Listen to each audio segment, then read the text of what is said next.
राज्याच्या पर्यावरण मंत्री तथा पशुसंवर्धन मंत्री पंकजा मुंडे या आज आपल्यासोबत आहेत. ताई, काय सांगता येईल की भारताच्या खूप उपलब्धीसाठी एक मोठा निर्णय मोदी सरकारने घेतलेला आहे. अमेरिका सरकारसोबत डील केली, ट्रेड डील झालेली आहे. खूप मोठी उपलब्धी मानली जाते. नक्कीच उपलब्धी आहे, कारण काहीच दिवसापूर्वी अमेरिकेने आपल्याबरोबरच्या ट्रेडला टॅक्सेशन एवढं वाढवलं होतं की एक प्रश्नचिन्ह निर्माण होतं.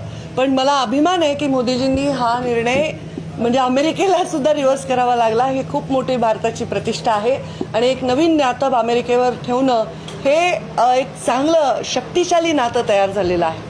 चांगली गोष्ट आहे. ताई, आता नुकत्याच आपल्या नगर परिषदेच्या आणि महानगरपालिकेच्या निवडणुकीचा खूप मोठा आपण BJPने जे आहे ते यशस्वी खेचून आणलेली आहे. आता जिल्हा परिषद निवडणुकीचा प्रचाराचा धंदा सुरू आहे. आपण स्टार प्रचारक आहात. प्रचंड जिम्मेदारी आपल्यावरती आहे. ताई, जिथं हात लावा तिथं सोनं करता असं आपल्याकडे बघत जातं. काही सास नाराज राहतात? नाही, तसं काही नाही.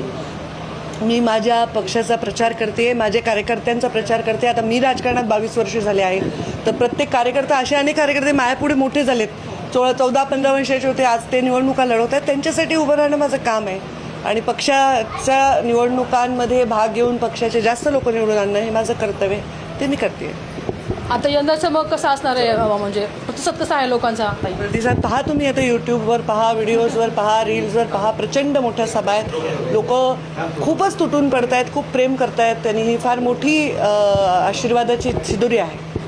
ताई, नुकतंच आपल्या राज्याचे उपमुख्यमंत्री तथा बीड जिल्ह्याचे पालकमंत्री यांचं दुःखद निधन झालं. त्यानंतर पहिल्यांदाच महाराष्ट्राच्या इतिहासामध्ये अशी घटना घडलेली आहे की राज्याच्या उपमुख्यमंत्रीपदी आता सुनेत्राताई पवार या आलेल्या आहेत आणि जिल्ह्याचे पालकमंत्री आलेले आहेत. ताई, कसं बघताय सर? राज्याच्या उपमुख्यमंत्री अजितदादाच्या जाण्याने एक मोठी पोकळी निर्माण झाली आहे. अजितदादा हे प्रशासकीय अनुभवाची म्हणजे त्यांची कोणी बरोबरी करू शकत नाही. इतके मोठा अनुभव त्यांचा, प्रशासनावर पकड, स्पष्ट बोलणं.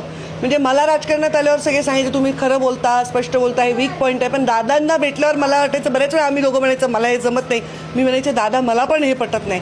ते म्हणायचे ताई एखाद्या लोक समोरच्याला वाईट वाटू दे पण खरं बोला. आणि ते मला आवडायचं. त्यांचा गुण स्पष्ट बोलायचे, जे खरं आहे तो शब्द द्यायचे आणि एकदा शब्द दिला तर स्वतः फॉलोअप करायची. त्यांची खूप मोठी पोकळी आहे.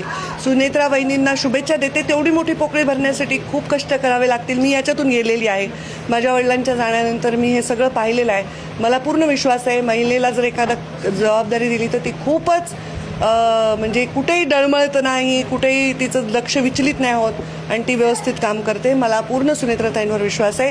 त्या पालकमंत्री म्हणून उपमुख्यमंत्री खूप चांगलं काम करते. थँक्यू. मार्च टाइमसाठी सुकेशी नाईक